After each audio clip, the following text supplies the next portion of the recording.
Now, for those of you who cut your gaming teeth on the PlayStation, you may well be unfamiliar with the following two concepts.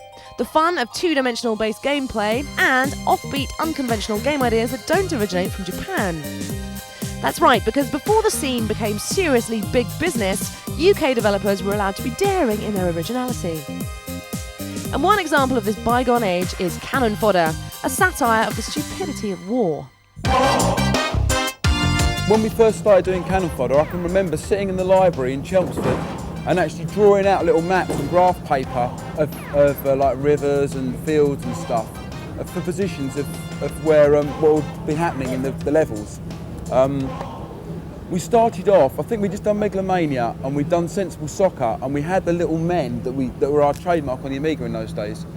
And we were trying to find areas we can put those little men in new games. And for some reason we came up with this war theme, Cannon Fodder. And so that it started off quite light-hearted and it kind of retained it really. What really marked the game out at the time was the control of your small band of troops. Action-based war games had previously failed to free themselves of the limitation of controlling a single soldier, but this new approach was to turn heads. When you're designing a control system, you design it around the peripheral you have. In the case of the Amiga, it was a mouse. So you've got to find a way of moving and shooting with something with just two buttons and direction.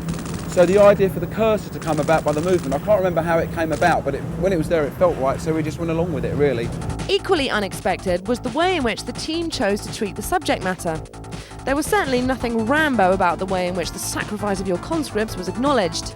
As you progressed, you were reminded of the human cost in getting you there. Basically, the cemetery hill on the menu screen became ever more populated by gravestones.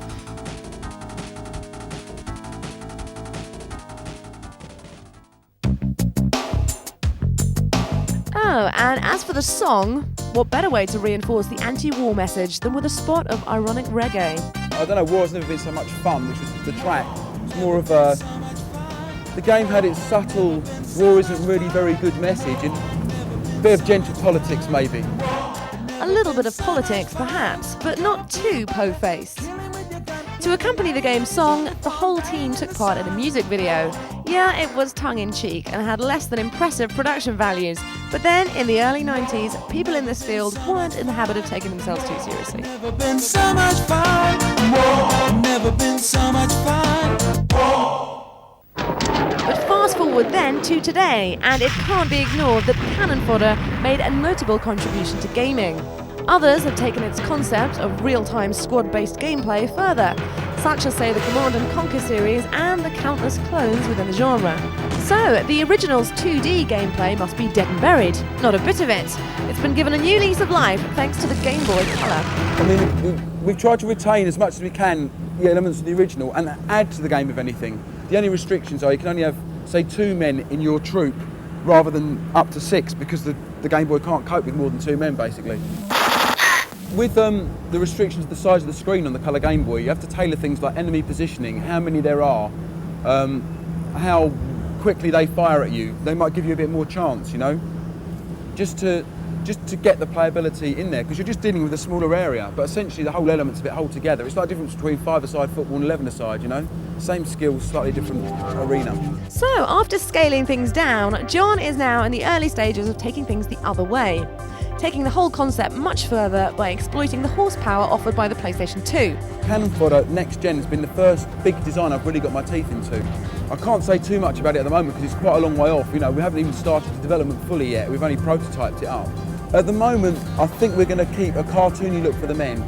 Yeah, but obviously what you can do with backgrounds and vehicles and stuff, you know, we'll see how we go with that. There's a number of approaches we can take, but the next gen machines give you so much opportunity to do great things graphically.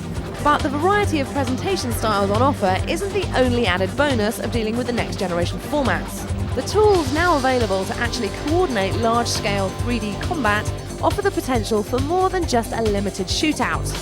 Then of course there's the chance once again to comment on both the media's and the public's perceptions of conflict. Basically, war as a theme is a huge theme. There's loads of things you can do. There's loads of elements of war and warfare and the kind of things behind the scenes that go on with war as well. So we're exploring what we can do with war and what we can do with the different environments in which war takes place. That's kind of what we're focusing on in terms of gameplay features. Well, who can say when we'll be sampling the fruits of this labour?